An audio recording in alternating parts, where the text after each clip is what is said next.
97.3 ESPN presents The Sports Bash with Mike Gill. It's time for Football at 4 with 97.3 ESPN.com's Andrew DiCecco. Powered by the Inside the Birds podcast. You know, we recognize the ability of the roster that's put together right now. And I think we have the ability to do something really special with this group, but it's going to take a lot of hard work. Now, live from inside the Matt Black Kia Studios, it's Football at 4. And Football at 4, powered by the Inside the Birds podcast. It's brought to you by PlaySugarHouse.com. Sign up now. They'll match your first deposit up to $250. Go to PlaySugarHouse.com. Win real money with their sports book, along with casino games from the comfort of your home. Must be 21 or older. Gambling problem, call 1-800-GAMBLER. Keep your text messages coming in. Where do you stand with Carson Wentz right now? 609-403-0973. 609-403-0973.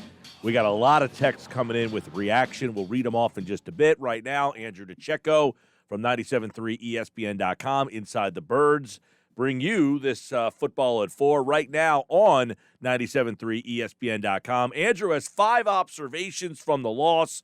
We'll bring him in now to get his observations. We'll start, Andrew, with the quarterback. You wrote number 1, shaky once again. So through 2 games now, who is Carson Wentz?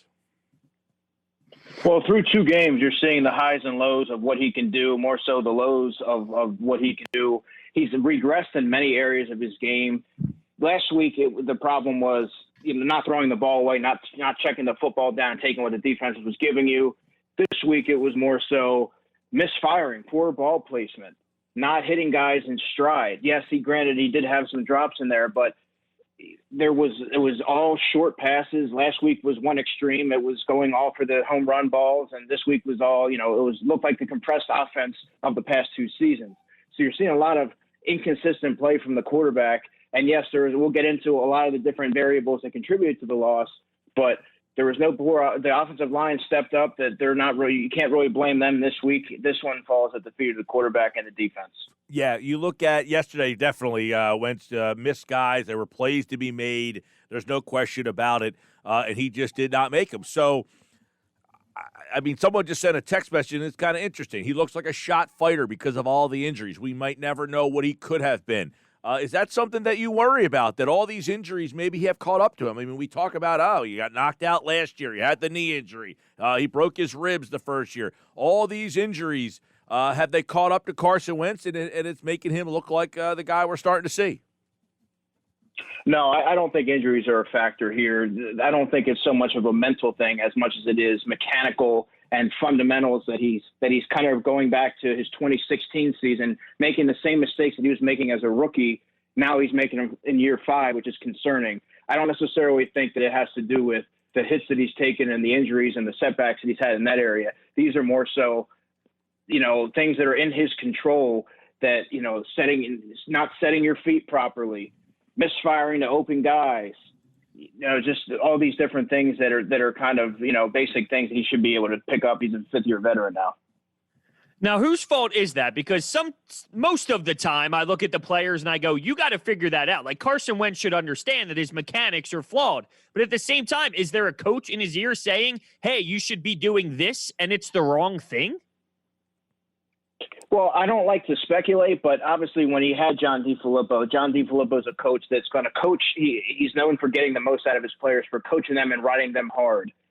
Carson was able to kind of feed off with DeFilippo's energy. Now you have Press Taylor, who's pretty comparable in age to Carson, just a little bit older, more of a friend than maybe someone who's going to be like, hey, man, this is what I'm saying. You really got to get this. You really got to tighten up this area of your game, and so on and so forth.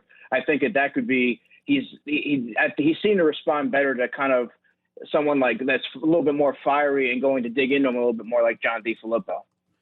Andrew, obviously there are people who are starting to bail on Carson Wentz, and it didn't help that you drafted a quarterback in the 2nd round. And then I think it's compounded by, if you watch the NFL, you see a Kyler Murray, you see a Russell Wilson, you see a Cam Newton, you see a Lamar Jackson.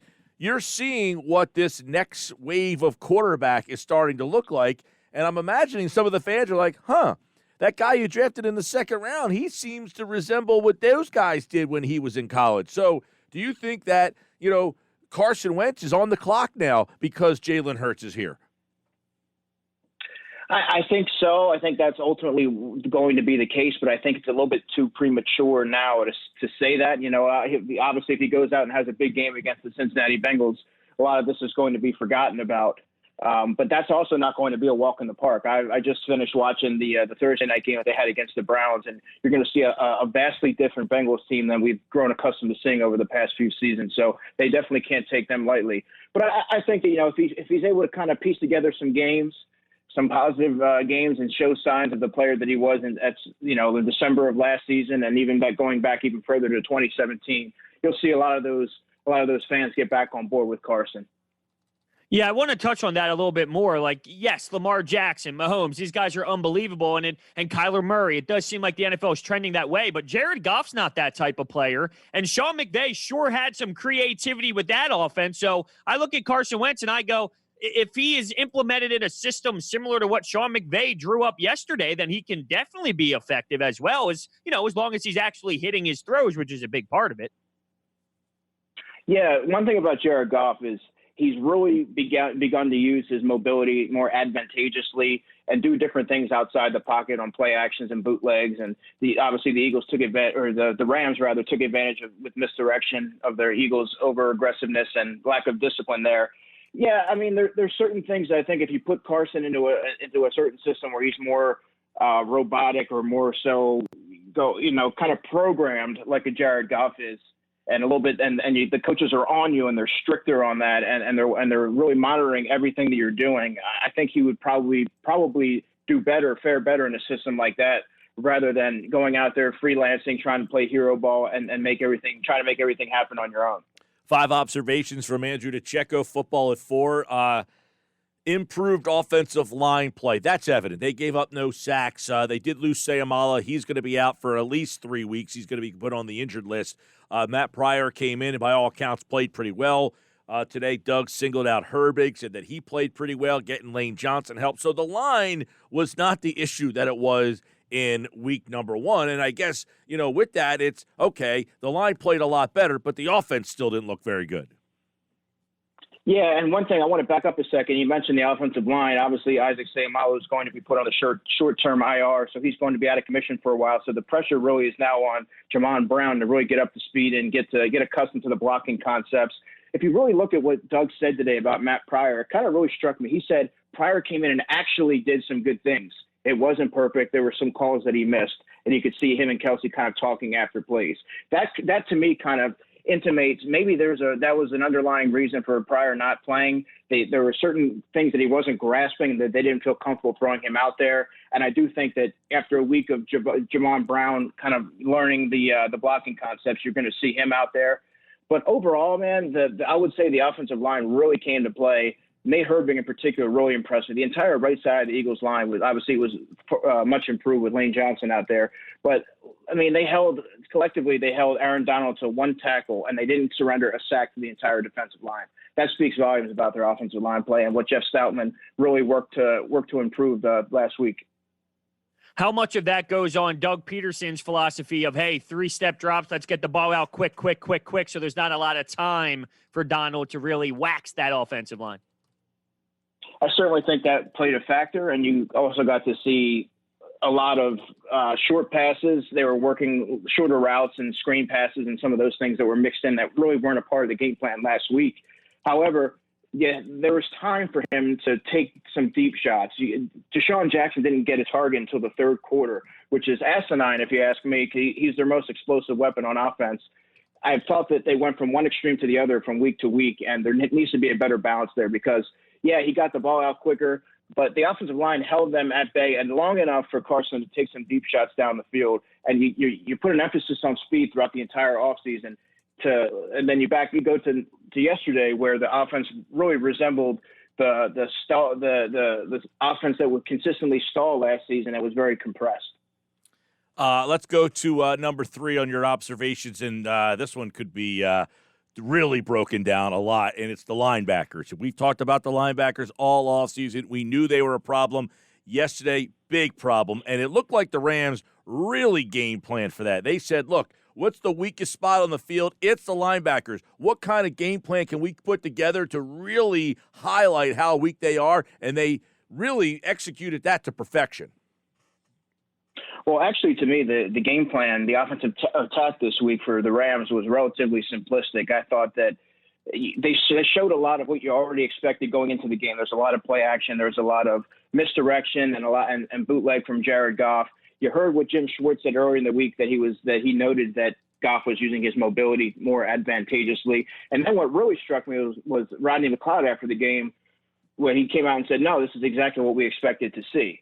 Okay, we got out executed, and they took advantage of the Eagles' lack of discipline. They were constantly chasing, constantly in pursuit. I thought that the Rams did a nice job attacking the middle of the field and really exploiting the linebackers and even Nickell Roby-Coleman, who has really struggled 2 games into the season. He was a player I was particularly high on going into the season, but through 2 games, he surrendered 9 catches on 9 targets for 102 yards and a touchdown. And I'll tell you what, it does not get any easier next week with Tyler Boyd, T. Higgins, A.J. Green, and company coming into town. Yeah, I like that you brought that up because when we had Scott Grayson on earlier, he mentioned, future games and future teams. And is there now tape on, hey, you go after these guys because they can get shredded? That concerns me. I think when teams go back and look at, okay, how do you beat the Eagles? There's a recipe for success to really torch some of these players. Yeah, and I think you really work the short to intermediate routes, and guys are going to be able to make plays after the catch. The Eagles still struggle wrapping guys up and solidifying those tackles. Seems like every year it's the same issue. The linebackers going year after year without making a significant investment into the linebacker position. That's pretty much putting Band-Aid on a problem and hoping it just goes away. But you got to see that it got exposed yesterday. You have a collection of guys who are complementary players. They're not meant to be out there for 60 snaps a game. Nathan Gary was one of 4 players to play all 69 defensive snaps yesterday, and he actually graded out the worst of all Eagles defenders in coverage, which was evident if you watched the game. But this is going to perpetually be a problem week after week after week because the tape's out on these guys, and there's not much the Eagles can do right now outside of making a trade. Hey, you look at what they have, right? I mean, is there, we've talked a lot about, well, they got T.J. Edwards, and he didn't play all that much yesterday. Obviously, Gary played almost every single snap. I mean, is there a change they can make in-house or not really? I mean, you could possibly give Davion Taylor and Sean Bradley an opportunity. And certainly they couldn't perform worse, I wouldn't think, but they also don't have any NFL experience. So there's going to be growing pains there, obviously. Maybe you might want to give them an opportunity against a young quarterback like Joe Burrow, and rather than a veteran like a Jared Goff or some of the guys that are coming up down the road that can really make their lives difficult. But Joe Burrow is going to the past 2 games. He's dropped back. He threw the ball 61 times. I mean, he's standing back there. He's going to sling the football. He's going to attack weaknesses. He's not used to losing. He's going to come into this week with a chip on his shoulder, and he's going to do exactly what the Rams did, and that's take advantage of the middle of the field. So I'm not necessarily sure that the Eagles could put out. It doesn't matter what they put out there. I think that they're going to be exploited. I want to get to your number 4, which is the compressed offense, which you kind of alluded to earlier. I was a little more critical on Doug Peterson than Gil was coming into today. I just thought that while I agree that getting the ball out quickly would help because Aaron Donald is that much of a game changer, I just wasn't thrilled overall with the scheme. If I looked at the Rams offense and Doug Peterson's offense, I just thought maybe with what we heard over the offseason of let's get Rager, let's get speed, let's get young players, that I would see something maybe pre-snap movement and bootlegs. Like I didn't see anything, and it sort of reminded me of a little bit of like the last couple seasons. Exactly, and that's really what you and I kind of agree on there, and I touched on that in the piece that I wrote. Is you add all these guys, you invest a first-round pick in Jalen Rager. Jalen Rager had a fantastic matchup opportunity yesterday against Troy Hill that they never really got to exploit. Troy Hill doesn't run particularly well. He's a 4'6" guy, not very big. Jalen Rager had an opportunity there to really take advantage of that and take the top off the secondary there. And Deshaun Jackson, there was opportunities for him to really. They went away from Jalen Ramsey, of course, but you can move him around, get creative. You have all these different offensive minds that you brought in over the offseason to shake things up and implement all these different concepts. But the offense lacked creativity, and you didn't see a whole lot of – they were in 12 personnel most of the game. I mean, Zach Ertz played 94% of the snaps, and Dallas Goedert played 89% of the snaps. So you weren't utilizing all the weapons that you had available to them. So it was kind of a lackluster game plan from the Eagles. You look at some of the throws that Carson missed yesterday, and the one to JuJu Whiteside is the one a lot of people are talking about here. I don't understand why JJ's the receiver on that play. Like, what is he being, but that's a throw that if Carson makes the throw, I mean, it's behind the receiver, which allows the defensive back to kind of close that gap there. If he makes that throw, that's probably a touchdown. The question I have is, why is JuJu Whiteside running that route? Well, my question to you is, if you're not using JJ in that role, then what is his purpose on this football? Well, I mean, his job, his role is to be a jump ball receiver, a possession guy that's going to go up and get the football, win on these contested catches over the middle, which also was a maddening play when they get into the red zone, they force the ball in there. Jalen Reagor pretty much got his head taken off on a slant route. Those are routes that JJ should be running. Now, on that particular play that you're talking about, Mike, Doug Peterson went out today and flat out said that one's unacceptable. Yeah. It was a backside progression, and Carson should have thrown the ball sooner, in my opinion. But also JJ needs to run a little bit of a sharper route on that. And what other options do you really have? He's the only guy out there with size right now until Alshon comes back. Well, and look, real quick, I mean, you're right. I mean, I'd like to see JJ be trusted enough that he does have a role and in that red zone and the jump ball stuff, but on a slant where he's going into that middle of the end zone like that, you would think that you would want to get a guy who has the ability to get the separation there, and so that the defensive back can't close that gap up.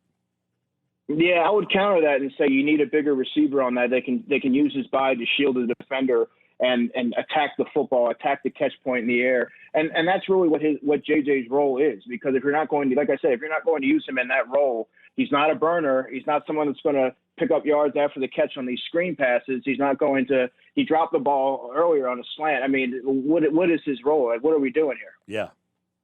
That's a great question. I was going to say, I understand, that's his role. He's a taller guy. He can go up and get receptions, but he's not doing that anyway. So whether in theory that's his job or not, he's not doing it. And I wonder, it might sound ridiculous, but should Greg Ward get more of his snaps and try and utilize somebody else? Because he's just not working. Yeah, I agree with you. Greg Ward deserves those snaps. He doesn't have the size. He's 5'11". JJ's got the size and the measurables, but Greg Ward has shown that he's willing to stick his nose in there, take big hits, go up in traffic and get the football, and that's really what you need. He's got a comfort level with Carson Wentz. He has sure hands, and that's really what you need out of the slot position. Obviously, like you said, it's not working out with JJ for whatever reason.